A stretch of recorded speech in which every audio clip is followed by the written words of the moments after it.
महाराज जी, क्या अपने कर्मों का फल बच्चों का माता पिता पे या माता पिता का बच्चों पे, ऐसा होता है महाराज जी? क्योंकि हम संबंध स्वीकार किए हुए हैं। जैसे आपका बच्चा कहीं जाकर के अधर्माचरण किया, पुलिस जब आएगी, यही प्रमाण, लौकिक प्रमाण से देख लीजिए, तो आपको कड़वे वचन और शासन मिलेगी, क्योंकि वो आपका बेटा है।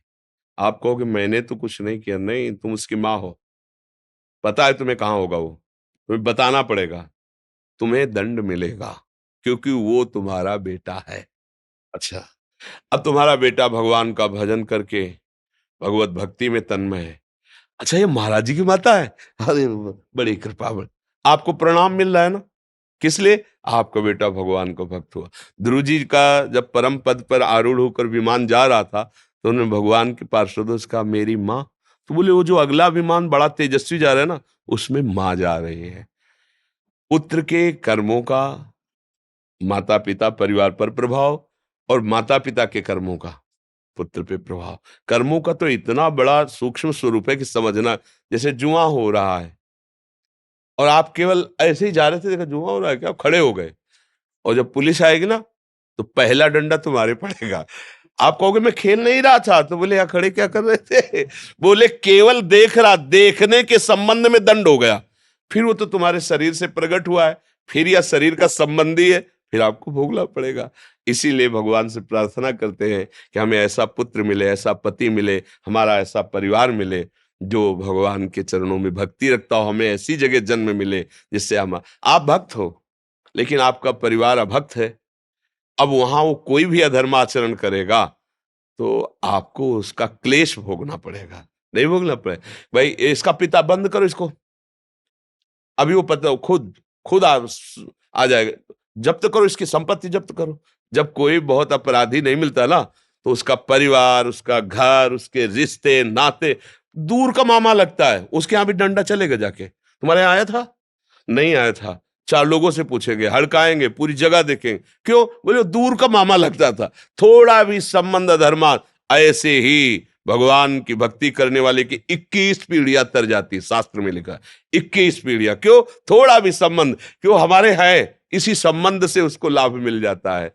तो ऐसा तो कर्म का सहयोग देखा गया, प्रगट में भी देखा गया है और बाहर भी देखा गया है। जैसे अग्नि की सामर्थ्य दाहिका शक्ति है, आप जान के छुओ, अनजान में छुओ, जबरदस्ती कोई छुआ दे या भूल से छू, सबका परिणाम एक ही होगा, वो जला देगी। उसमें दाहिका शक्ति है। ऐसे मन लगे तो राम कृष्ण हरि, मन न लगे तो राम कृष्ण हरि, फल बराबर मिलेगा।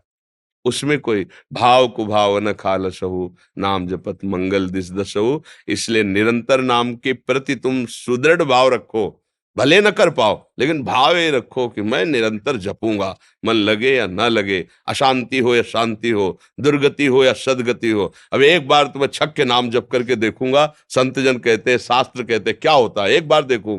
न जाने कितने जीवन हमने विषय भोगों में दिए, अब एक जन्म में भगवान के नाम, अभी अभी तूफान मच जाएगा। पर हम लोगों का क्या है कि निश्चय बहुत फिसड्डी स्वभाव है। अभी कह रहे ब्रह्मचर्य से चलेंगे, अभी कह रहे संयम से चल रहे हैं, और जहां सामने भोग आए तो सब भूल जाते हैं, उन्हीं में फिसल जाते हैं, हाथ कुछ नहीं लग पाता। इसलिए दृढ़ बनो और दृढ़ता से भगवान का नाम जप करो। एक दिन ऐसा आएगा कि नाम छोड़ना चाहोगे तो भी नहीं छोड़ पाओगे। भगवान बहुत कृपालु हैं, और उनसे ज्यादा कृपालु उनका नाम है। हमको जबरदस्ती रटना है, राधा राधा राधा राधा राधा राधा राधा राधा, परमानंद है। सच्ची कहते हैं, यहां और वहां सुखी ही रहोगे, इह परलोक सकल सुख पावत, मेरी सो भैया कृष्ण गुण संचु। हरिवंश महाप्रभु कहते हैं, तुम्हें मैं शपथ खा के कहता हूं, अगर तुम कृष्ण कृष्ण और उनके गुणों का गान करोगे तो तुम यहां भी सुखी रहोगे और वहां भी सुखी रहोगे। अभी आपको एक सुई आपकी जानकारी में चुभ होना चाहे तो आप भयभीत हो जाएंगे। अचानक घटना में कुछ लग जाता है तो देखो सह नहीं जाते, हाथ टूट जाता है, हाथ कट जाता है, आप सह जाते हैं। सोचो इतना कष्ट सह जाते हो, और ये काम क्रोध आदि आपको जरा सा लुभायमान करते हैं, उसको आप क्यों नहीं सह जाते हो? क्योंकि आपने सहने की बात ही नहीं सोची है, आपने भोगने की बात सोची, इसलिए फिसल जाते हो। नहीं, आप में इतनी सामर्थ्य कि आपको कोई परास्त नहीं कर सकता। सच्ची बात मानना। अच्छा, जैसे आपको जेल मिल गई, अब आपको वहां अनुकूलता तो मिलती नहीं, लेकिन जीते हो ना। तो बोले मन मार के जीना पड़ता है ना। हाँ, ऐसे तुम यहां अगर मन मार के जीना सीख जाओ तो तुम महात्मा हो जाओगे, नहीं हो जाओगे?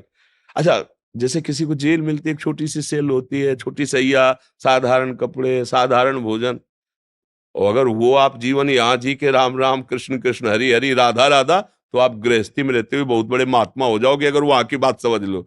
लेकिन जीव की समझ ठीक नहीं, जब वहां जाता है तो उसके होश खराब हो जाते हैं। अब प्रभु से संबंध नहीं, विषयों से संबंध, विषय छिन गए, स्वतंत्रता छिन गई, अब यही जेल है।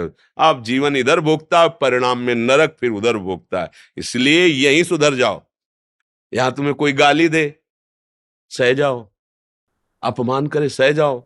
वहां वहां डंडा चलेगा तो भी कोई सहयोगी नहीं तुम्हारा। समझो, यही मान लो माया, मैं माया की जेल में हूं, अब मुझे इसे मुक्त होना है। अभी महात्मा बन जाओ। महात्मा का मतलब होता है अच्छे विचार, अच्छे आचरण, अच्छा भाव, अभी आ जाएगा। अब अपने लोग ये तो सोचते नहीं, हमें सुख भोगना चाहे दूसरे को काटना पड़े, बस यहीं से पापाचरण शुरू हो जाता है, यहीं से गंदी बात शुरू हो जाती है, यही दुर्गति का कारण हो जाता है।